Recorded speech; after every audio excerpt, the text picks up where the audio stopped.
नमस्कार। आकाशवाणी जयपुर अजमेर से प्रस्तुत हैं प्रादेशिक समाचार।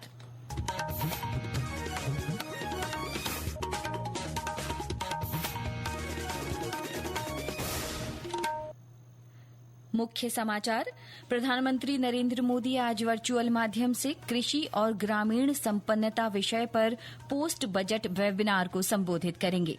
देश भर में आज से 7वां जन औषधि सप्ताह मनाया जाएगा। प्रदेश में भी विभिन्न आयोजन।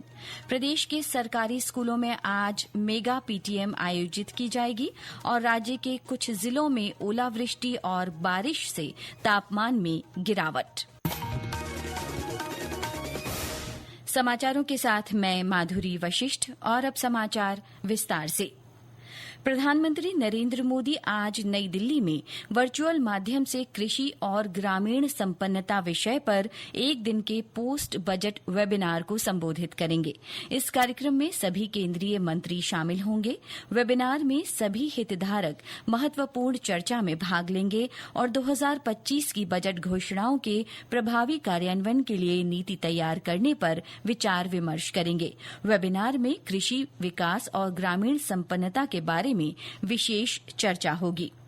इससे बजट की परिकल्पना को साकार करने में सामूहिक दृष्टिकोण सुनिश्चित होगा। कृषि और किसान कल्याण मंत्री शिवराज सिंह चौहान भी इस कार्यक्रम में अपने विचार प्रस्तुत करेंगे। वेबिनार का उद्देश्य निजी क्षेत्र के विशेषज्ञों, उद्योग जगत के प्रतिनिधियों और विषय विशेषज्ञों सहित सभी हितधारकों को एक साथ जोड़ना है। देश भर में आज से 7वां जन औषधि सप्ताह मनाया जाएगा। केंद्र सरकार की ओर से हर साल 1 से 7 मार्च तक ये सप्ताह आयोजित किया जाता है। सप्ताह के दौरान pharmaceuticals and medical devices bureau of India द्वारा विभिन्न कार्यक्रम आयोजित किए जाएंगे। इसी कड़ी में आज जोधपुर में पद यात्रा रैली से जन औषधि सप्ताह की शुरुआत होगी। कल भगत की कोठी रेलवे स्टेशन स्थित जन औषधि केंद्र पर निःशुल्क स्वास्थ्य जांच शिविर लगेगा। साथ ही पुराने जोधपुर शहर में हेरिटेज वॉक का आयोजन किया जाएगा। अन्य जिलों में भी जन औषधि सप्ताह के तहत उच्च गुणवत्ता की सस्ती जेनेरिक दवाओं के प्रति जन जागरूकता पैदा करने और जन सहभागिता बढ़ाने के लिए विभिन्न गतिविधियां आयोजित की जाएंगी। हमारे सवाई माधोपुर संवाददाता ने बताया कि सप्ताह की शुरुआत जन जागरण रैली के साथ होगी। जिला मुख्यालय पर शहर और बजरिया में जन जागरण रैली के साथ आज से जन औषधि सप्ताह आरंभ हो रहा है। कल सीमेंट फैक्ट्री कच्ची बस्ती में निःशुल्क स्वास्थ्य जांच शिविर का आयोजन होगा, जिसमें विशेषज्ञ चिकित्सक रोगियों को परामर्श और दवाएं देंगे।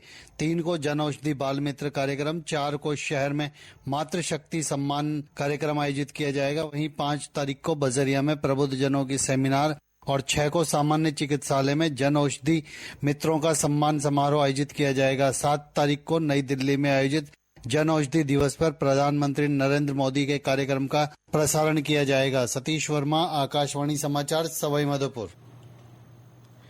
केंद्र सरकार ने पासपोर्ट संबंधी नियमों में संशोधन किया है।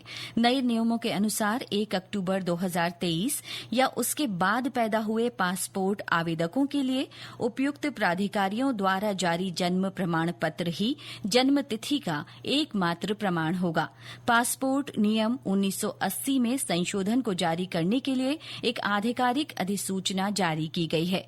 नए नियमों के अनुसार जन्म और मृत्यु पंजीकरण अधिकारी, नगर निगम या जन्म और मृत्यु पंजीकरण अधिनियम 1969 के अंतर्गत किसी अन्य प्राधिकारी द्वारा जारी जन्म प्रमाण पत्र 1 अक्टूबर 2023 को या उसके बाद पैदा हुए व्यक्तियों के लिए जन्म तिथि के प्रमाण के रूप में स्वीकार किए जाएंगे।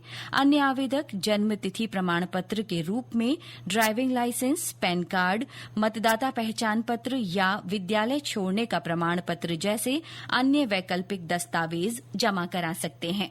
राजस्थान अध्यापक पात्रता परीक्षा रीट 2024 कल संपन्न हो गई। कल आयोजित परीक्षा में 88.55% परीक्षार्थियों की उपस्थिति रही। राजस्थान माध्यमिक शिक्षा बोर्ड के प्रशासक महेश चंद्र शर्मा ने बताया कि कल की परीक्षा के लिए 5,41,000 से अधिक परीक्षार्थी पंजीकृत थे, जिनमें से 4,79,000 से ज्यादा ने परीक्षा दी और करीब 62,000 गैर हाजिर रहे।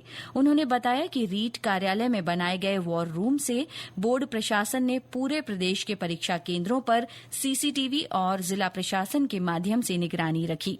सभी जगह व्यवस्थाएं सुचारू पाई गईं, कहीं भी किसी तरह की गड़बड़ी की शिकायत नहीं मिली। इस बीच माध्यमिक शिक्षा बोर्ड और इसके सभी कार्यालयों में 10 जून तक के लिए राजस्थान अत्यावश्यक सेवाएं अनुरक्षण अधिनियम रेस्मा लागू कर दिया गया है। इसके तहत इन कार्यालयों में काम कर रहे कार्मिकों के हड़ताल पर जाने पर प्रतिबंध लग गया है। ये समाचार आकाशवाणी जयपुर अजमेर से प्रसारित किए जा रहे हैं। प्रादेशिक समाचार बुलेटिन आप हमारे x handle @AIR News_ Jaipur, YouTube channel Rajasthan AIR news और फेसबुक AIR न्यूज राजस्थान पर भी सुन सकते हैं। इसके साथ ही आप हमारी वेबसाइट newsonair.gov.in पर भी समाचार सुन सकते हैं और संबंधित फोटो और वीडियो देख सकते हैं। प्रदेश के सरकारी स्कूलों में आज मेगा PTM यानी अभिभावक शिक्षक बैठक होगी। शिक्षा विभाग की ओर से इसका आयोजन किया जा रहा है। शिक्षा मंत्री मदन दिलावर ने अभिभावकों से अपने बच्चों के विद्यालय पहुंचकर PTM में शामिल होने और बच्चों की शैक्षणिक प्रगति में भूमिका निभाने की अपील की है। शिक्षा विभाग में सचिव कृष्ण कुणाल ने शिक्षकों और अभिभावकों से पूरी निष्ठा के साथ बच्चों के हित में PTM से जुड़ने और इसे सफल बनाने का आग्रह किया है। उन्होंने कहा कि PTM विद्यार्थियों के हित में शिक्षकों तथा अभिभावकों के बीच सामंजस्य बनाने का काम करेगी। PTM में मुख्य रूप से 3री से 8वीं कक्षा तक के बच्चों को कक्षा स्तर तक लाने के लिए 21 और 22 जनवरी को आयोजित किए गए दक्षता आधारित आकलन 3 के प्रिंटेड परिणाम पत्र उपलब्ध करवाकर बच्चों की प्रगति पर अभिभावकों से चर्चा की जाएगी। PTM में अभिभावकों से अपार ID निर्माण पर भी चर्चा की जाएगी। साथ ही शाला स्वास्थ्य सर्वेक्षण में संकलित की जा रही बच्चों की स्वास्थ्य जानकारी भी दी जाएगी। जयपुर के जवाहर कला केंद्र में आज से राज्य स्तरीय आरोग्य मेला आरोग्यम 2025 शुरू होगा। 4 मार्च तक चलने वाले इस मेले में आयुर्वेद, होम्योपैथी, यूनानी, योग और नेचुरोपैथी पद्धतियों द्वारा कई तरह बीमारियों के लिए परामर्श और उपचार दिया जाएगा। उप मुख्यमंत्री और आयुष मंत्री डॉक्टर प्रेमचंद बैरवा ने बताया कि मेले के माध्यम से लोगों को आयुष पद्धतियों की प्रभावशीलता तथा स्वस्थ जीवन शैली के बारे में जागरूक किया जाएगा। उन्होंने बताया कि इस दौरान विभिन्न चिकित्सा पद्धतियों के प्रदर्शन के साथ रोजाना योगाभ्यास भी कराया जाएगा। मेले का उद्देश्य आयुष पद्धतियों की प्रभावशाली एवं स्वस्थ जीवन शैली के बारे में नागरिकों को जागरूक करने एवं आयुष विशेषज्ञों के ज्ञान एवं अनुभव का आदान प्रदान करने तथा रोगों से बचाव व उपचार में इन पद्धतियों की विशेषता से जन सामान्य को लाभान्वित करना है। संभाग स्तर पर भी आरोग्य मेलों का आयोजन किया जा रहा है। जैसलमेर में चल रहे संभाग स्तरीय आरोग्य मेले में बड़ी संख्या में मरीज पहुंच रहे हैं। ब्यौरा हमारे संवाददाता से।